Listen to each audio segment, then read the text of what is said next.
সারা জীবন তোর ঘরে বসে খাওয়াইতেছি, 10 বছর ধরে তোর পড়াশোনার পিছিয়ে টাকা খরচ করতেছি, তারপরে তোর লজ্জা শরম নাই? সারাদিন পড়াশোনা বাদ দিয়ে খালি বন্ধুদের সাথে আড্ডা দিয়ে বেড়াস। এইভাবে আড্ডা দিয়ে বেড়াইলে তো পরীক্ষাতে ফেল করবি। পড়াশোনা করবি না সেটা আগে কইলেই তো হইতো, কমসে কম আমার এতগুলো টাকা নষ্ট হইতো না। তোর মতো পোলা যেন কারো ঘরে জন্ম না হয়। যা বের হ আমার বাসা থেকে। আবার টাকাই রসুস কেন? বের হ। তোর মতো পোলা থাকার চাইতে না থাকাই ভালো।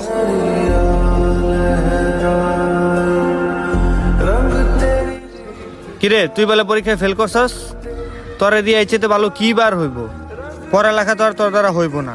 তুই থাক, তোর সাথে চলে আমার নিজেরও মানিজ্যটা খোয়াইতে চাই না।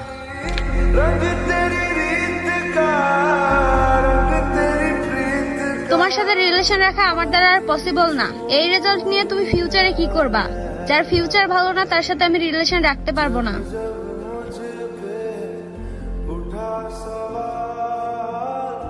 নিশ্চয় আল্লাহ যা করে ভালোর জন্যই করে। আল্লাহর উপর ভরসা রাখ।